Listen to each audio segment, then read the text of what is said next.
నమస్కారం, వార్తలకు స్వాగతం. ముందుగా ముఖ్యాంశాలు. నిజామాబాద్ లో పర్యటించిన సీఎం రేవంత్ రెడ్డి. ఈ సందర్భంగా ప్రసంగం.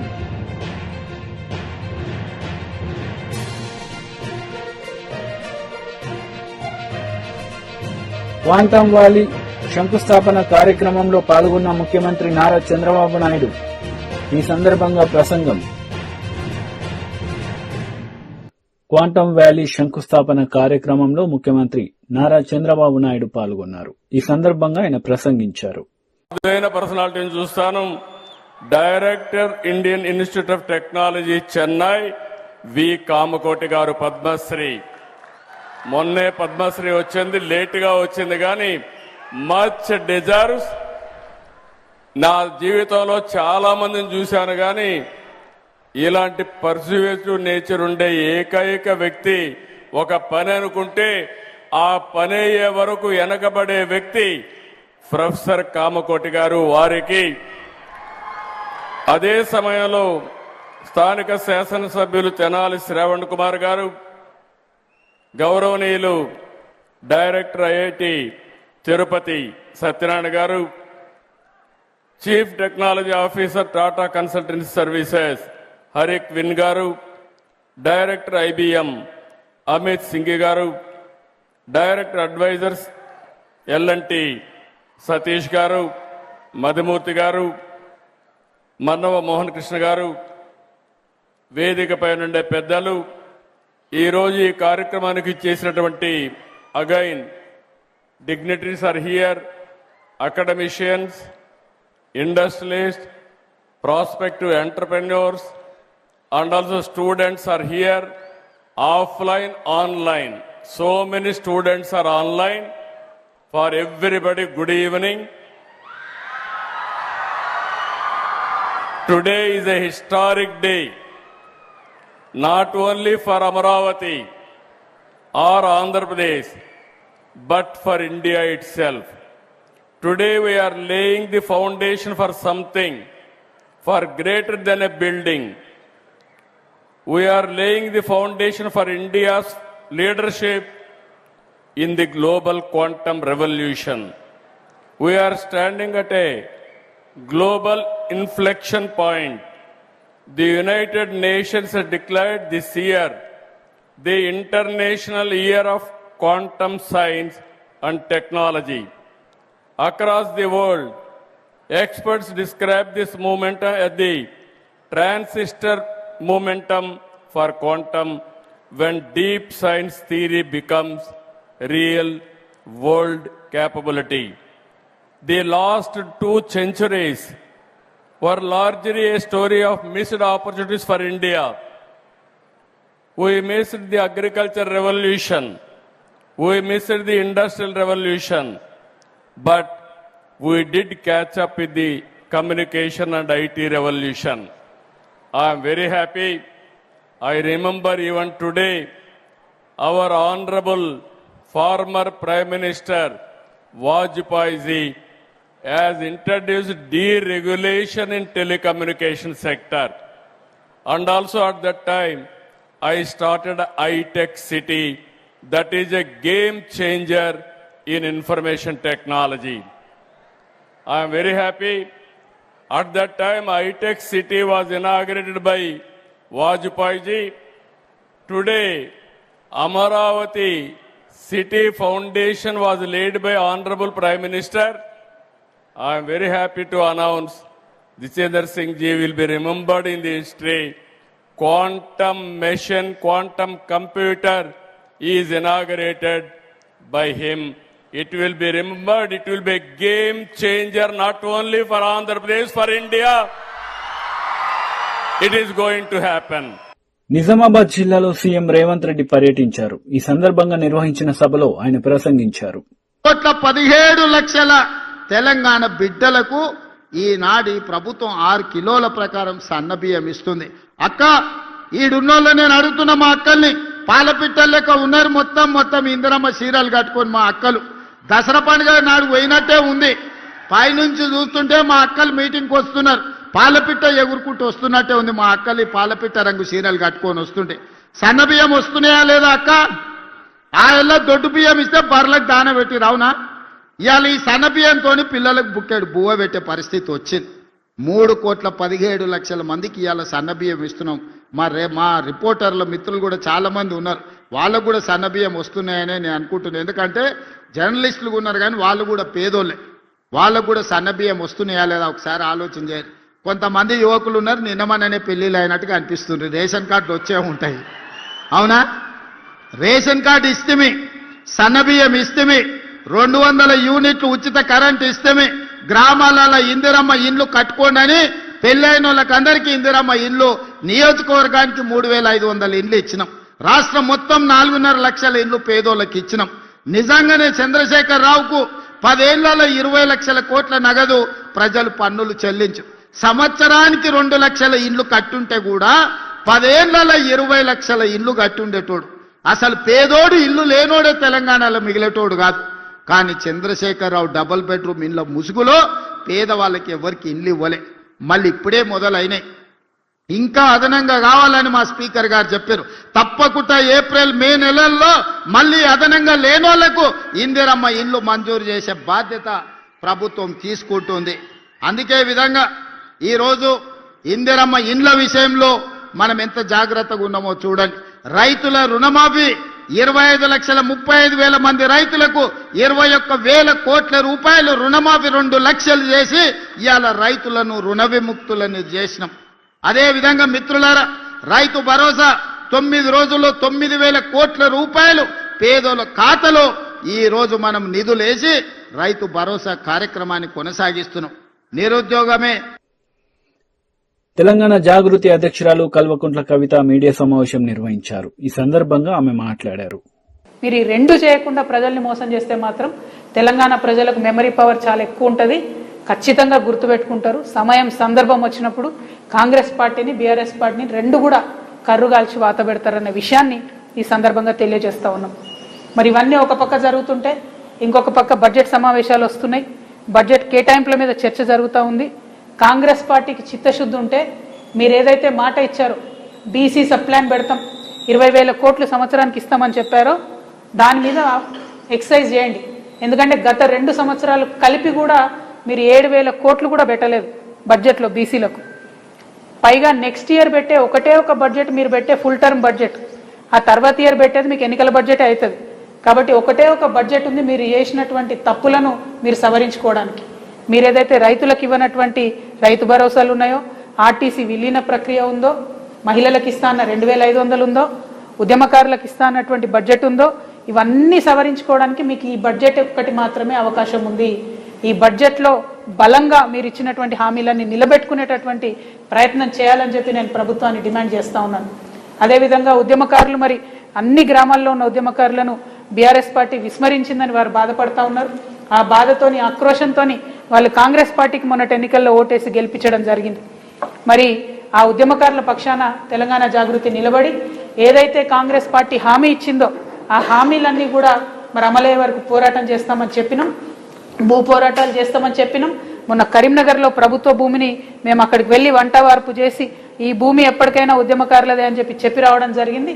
మరి మళ్ళొకసారి రాష్ట్ర వ్యాప్తంగా ఉండేటటువంటి ఉద్యమకారులందరినీ కలిసి ఉమ్మడి కార్యాచరణ రూపొందించడానికి ఉద్యమకారుల ఆత్మగౌరవ సభ అని తెలంగాణ జాగృతి ఆధ్వర్యంలో ఈ నెల 12వ తారీఖున ఆర్టీసీ కళ్యాణ మండపంలో పెట్టబోతా ఉన్నాం.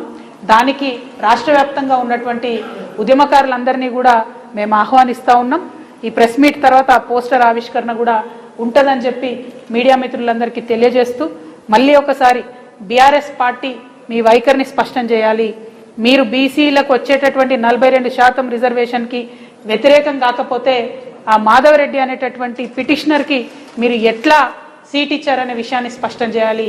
రెండవది, కాంగ్రెస్ పార్టీ మీరు గాంధీ గారిని కాంగ్రెస్ పార్టీ నుండి తొలగిస్తారా, లేకపోతే స్పీకర్ గారు నిర్ణయం వెనక్కి తీసుకుంటారా, కాంగ్రెస్ పార్టీ స్పష్టం చేయాలి. మరి ఈ డిమాండ్లతోని ఇవాళ ప్రజల ముందుకు మేము వచ్చినాం. ప్రజల్ని దయచేసి ఆలోచించవలసిందిగా కోరుతా ఉన్నాం. ఎన్నికలు వస్తుంటాయి, పోతుంటాయి, కొంతమంది ఎన్నికైతుంటారు, పోతుంటారు. కానీ ఆయా ఎన్నికలలో ఆయా పార్టీల వైఖరి ఏందన్నది మాత్రం మనం గుర్తుపెట్టుకోవాల్సినటువంటి అవసరాన్ని దయచేసి మేధావులకు, విద్యార్థులకు, మహిళలకు గుర్తు చేస్తూ మీ అందరి దగ్గర నేను సెలవు తీసుకుంటున్నాను. Thank you. జై తెలంగాణ, జై జాగృతి. కాంగ్రెస్ పార్టీ తీవ్ర విమర్శలు చేస్తుంది. ముఖ్యంగా రేవంత్ రెడ్డి అయితే ఎవరు జాగ్రత్త మాట్లాడారు. దీనిపై మీ కామెంట్ ఏమో నాకు అర్థం కాదు. రేవంత్ రెడ్డి కామెంట్ జాగ్రత్త కేసీఆర్ జాగ్రత్త రేవంత్ రెడ్డి కామెంట్ చేశారు. ఎవరికి ఎవరు జాగ్రత్త ఆయన కొందరికి మాత్రమే జాగ్రత్త అనేది కూడా ఆరోపణ చేశారు. అంటే ఒక్క విషయం అండి, ఎవరు ఏం చేసినా తెలంగాణ ఉద్యమంలో మనందరం చేసిన ఉద్యమాలకు మనకంటూ ఒక పేజీ ఉంటుంది, ఒక చరిత్ర ఉంటుంది. కేసీఆర్ గారికి మాత్రం ఒక పుస్తకమే ఉంటుంది. నేను ఇవాళ కేసీఆర్ గారికి BRS leader Dasoju Shravan Kumar media సమావేశం నిర్వహించారు. ఈ సందర్భంగా ఆయన మాట్లాడారు. ఇవాళ పాలక పక్షానికి కాంగ్రెస్ పార్టీకి సంబంధించిన పెద్దలు రేవంత్ రెడ్డి ప్రేరేపితులై ఎట్లా వ్యవహరిస్తున్నారు అనడానికి కొన్ని ఉదాహరణలు నేను మీ ముందుంచే ప్రయత్నం చేస్తాను. ఈరోజు అలియాబాద్ మున్సిపాలిటీ పరిధిలో మేడ్చల్ నియోజకవర్గంలో మాజీ మంత్రి మల్లారెడ్డి గారి పైననే దాడి చేయాలని చెప్పని ప్రయత్నం చేసినారు.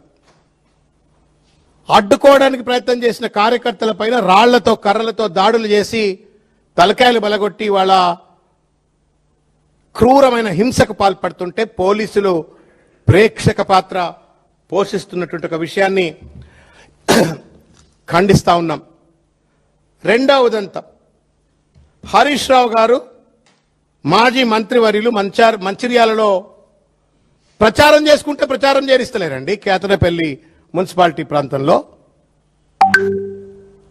Is it not the responsibility of the director general of police? Is it not the responsibility of the state election commission to ensure that fair and free elections are conducted, to ensure that a free environment is provided for the opposition to conduct democratically and peacefully the campaign? ప్రచారం కూడా చేసుకోనియొద్దని చెప్పని మల్లారెడ్డి మీద దాడి చేస్తారు. నువ్వెట్లా ప్రచారం చేస్తావని చెప్పని హరీష్ రావు గారిని అడుగడుగున అడ్డుకునే ప్రయత్నం చేస్తారు. వారిపైన కూడా పెద్ద ఎత్తున దాడులు చేసేటువంటి ఒక ప్రయత్నం చేసినారు. దానికి ప్రోత్సాహం ఇచ్చింది స్థానికంగా ఉన్న మంత్రులు అని చెప్పని వార్తలు వస్తా ఉన్నాయి. గుడ్డి గుర్రం పళ్ళు తవ్వుతా ఉందా ఎన్నికల సంఘం పోలీసులను మేము అడుగుతా ఉన్నాం. ఇద్దరు మాజీ మంత్రుల పైన ఇవాళ దాడులు జరిగేటువంటి ఒక పరిస్థితి దిగజారింది అంటే ఈ రాష్ట్రంలో శాంతి భద్రతలు ఉన్నాయా? ఈ రాష్ట్రంలో ఎన్నికలు సజావుగా సాగుతాయా? ఎన్నికల సంఘం రాసిచ్చేది లేకపోతే మొత్తానికి కాంగ్రెస్ పార్టీకి అన్ని మున్సిపాలిటీలు మరిగా ఎందుకు ఎన్నికలు ఇవంతా 100 కోట్ల రూపాయలు ఖర్చు పెట్టి ఇంత పెద్ద ప్రభుత్వ యంత్రాంగం, ప్రజలు, లైన్లు, ప్రచారాలు ఎందుకు మరిగా? మీకు అంత కాంగ్రెస్ పార్టీకి అంత ప్రేమ ఉంటే, అంత ఉలకబోసుకోదలుచుకుంటే మీరు రాసిచ్చేయండి. ఓకే. కొనసాగింపుగా కోదాడలో మామిడి దివ్య అని చెప్పని బీఆర్ఎస్ అభ్యర్థిని కిడ్నాప్ చేసి పడేస్తారు. బెదిరించి అదిరించి బుర్కా వేసుకొని కప్పుకొని ఆ అమ్మాయిని కిడ్నాప్ చేసే ప్రయత్నం చేస్తారు. సాక్షాత్తు స్పీకర్ గడ్డం ప్రసాద్ గారి వికారాబాద్ నియోజకవర్గంలో ఏకగ్రీవంగా బీఆర్ఎస్ పార్టీకి సంబంధించినటువంటి ఒక కౌన్సిలర్లు ఎన్నిక కాగానే బయటికి గుంజుకొచ్చి వాళ్ళని బెదిరించి అదిరించి వాళ్ళకు కాంగ్రెస్ పార్టీ కండువాలు కప్పుతున్నారు.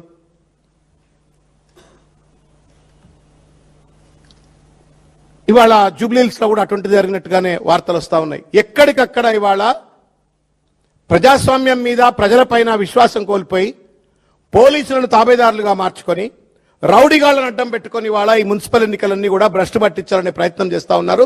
దీన్ని మేము తీవ్రంగా ఖండిస్తా ఉన్నాం. ఎన్నికల సంఘం మీ మొద్దు నిద్ర లేవండి, రాజ్యాంగ బాధ్యతను దయచేసి నిర్వర్తించండి, ఫేర్ అండ్ ఫ్రీ ఎలక్షన్ జరిగే విధంగా చర్యలు చేపట్టండి, ప్రశాంతంతో ప్రచారం చేసుకునేటువంటి వెసులుబాటు.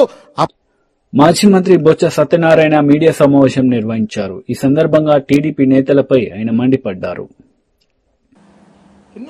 ఎన్నో సందర్భాల్లో చూసాం. ఏ సందర్భంలో ఇలాంటి సంఘటనలు చూడలే. చాలా దురదృష్టం. సంఘటన పూర్తిగా తీవ్రంగా ఖండిస్తున్నాం. దీన్ని చట్టపరంగా ఏ రకంగా వాళ్ళకి శిక్షణ పడాలో ఏం చేయాలో చట్టపరంగా మేము చూసుకుంటాం. కానీ రాజకీయ పరంగా ఇలాంటి సంఘటనల పట్ల మాత్రం రాష్ట్ర ప్రజలందరూ కూడా అప్రమత్తంగా ఉండాలని కోరుతున్నాను. ఈ ప్రభుత్వం చేస్తున్న ఇలాంటి దుర్మార్గమైన ఆలోచనతో ప్రజా జీవితాలకు ఏ విధంగా ఆటంకం కలుగుతుందో ఒకసారి పరిశీలించుకోవాలని చూస్తాం అని కోరుతున్నాం రాష్ట్ర ప్రజలందరినీ కూడా. ఇలాంటి ధర్మారులకి మీరు అధికారం కట్టబెట్టిన తర్వాత ఇలాంటి కార్యక్రమం ఏం జరిగాయో ఆలోచించమని కోరుతున్నాను. ఇది న్యాయమని అడుగుతున్నాను, ఈ ధర్మాన్ని అడుగుతున్నాను.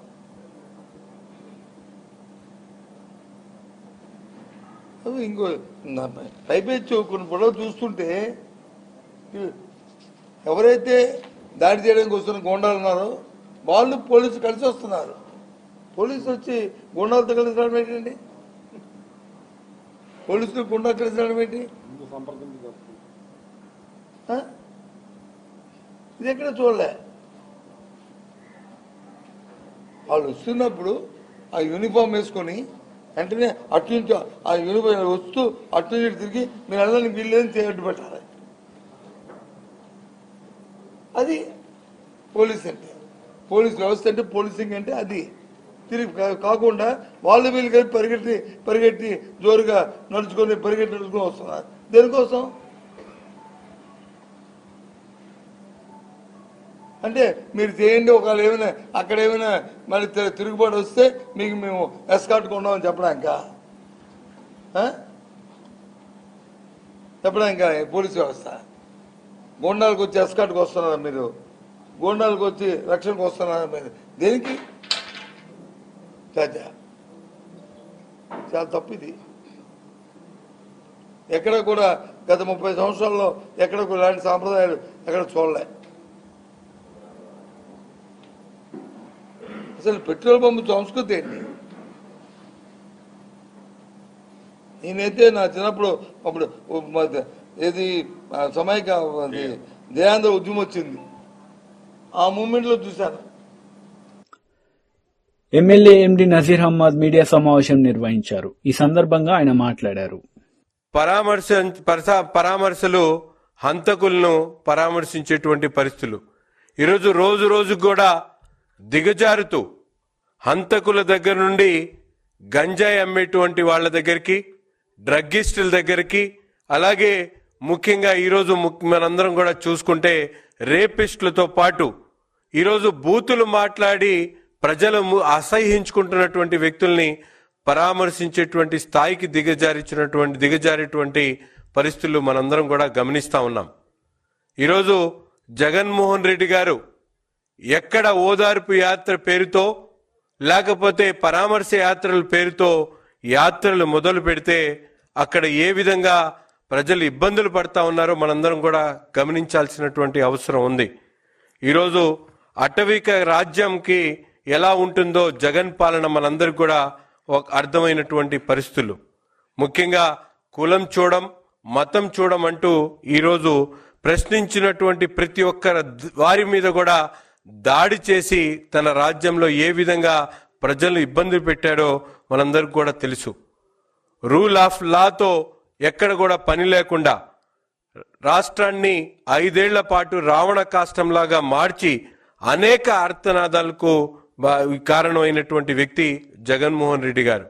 ఈరోజు తన పార్టీకి సంబంధించినటువంటి వ్యక్తి అనరాని మాటలు తిట్లను తిడితే అటువంటి వ్యక్తిని పరామర్శించడానికి బయలుదేరి ఇద్దరు, ఒక యువకుడు రాంబాబు, ఒక భార్గవ్ అనేటువంటి యువకుడు, భవిష్యత్తున్నటువంటి యువకుడు ప్రాణాలు కోల్పోయినటువంటి పరిస్థితులు. అంతేకాకుండా రాంబాబు ఒక వైఎస్ఆర్సీపీ పార్టీకి సంబంధించినటువంటి విలేజ్ సంబంధించినటువంటి అధ్యక్షుడిగా పనిచేస్తున్నటువంటి వ్యక్తి. ఈ ఇద్దరిని కూడా నిన్న జగన్మోహన్ రెడ్డి గారి పరామర్శ యాత్రతో బలి తీసుకున్నటువంటి పరిస్థితులు చాలా బాధాకరం. ముందుగా తెలుగుదేశం పార్టీ పక్షాన వీరిద్దరి మరణానికి ప్రగాఢమైనటువంటి సానుభూతి తెలుపుతా ఉన్నా. ఈరోజు మనందరం కూడా చూసుకుంటే జగన్మోహన్ రెడ్డి గారు ప్రజలు అధికారం ఏదైతే శాసనసభ్యుడిగా గెలిపించారో అలాగే వారి పార్టీకి సంబంధించినటువంటి 11 మంది టీమ్ 11, ఈ టీమ్ 11 ఈరోజు ప్రజలు ఇచ్చినటువంటి అధికారాన్ని, ప్రజలు ఇచ్చేటువంటి ప్రజాధనాన్ని శాలరీస్ తరపున జీతాలు తీసుకుంటూ ఎక్కడ కూడా ప్రజలకు అవసరమైనటువంటి సమస్యల మీద ప్రజల వాణిని వినిపించడానికి వీళ్ళందరూ కూడా ప్రయత్నించేటువంటి పరిస్థితి లేదు. అసెంబ్లీ సాక్షిగా వచ్చి ప్రజల అవసరాలని ప్రతిపక్ష పార్టీగా తెలిపమంటే ఈ రోజు వరకు కూడా అసెంబ్లీకి రానటువంటి పరిస్థితులు. మనందరం కూడా చూసుకుంటే అనేక సందర్భాల్లో జగన్మోహన్ రెడ్డి గారి యాత్రలంటే ప్రజలు భయపడేటువంటి పరిస్థితులు ఈరోజు చూస్తా ఉన్నాం. ఎందుకంటే 32 కిలోమీటర్లు ఉన్నటువంటి గుంటూరుకి రావడానికి 7 గంటల పాటు స్తంభించిపోయేటట్టు రాష్ట్రంలో ఉన్నటువంటి వైసీపీ మూకలందరినీ కూడా పిలిపించుకొని ఒక జాతరలాగా చూపించేటువంటి ప్రయత్నం ఈరోజు మనందరం కూడా చూసుకుంటే. వార్తలు ముగించే ముందు ముఖ్యాంశాలు మరోసారి. నిజామాబాద్ లో పర్యటించిన సీఎం రేవంత్ రెడ్డి. ఈ సందర్భంగా ప్రసంగం.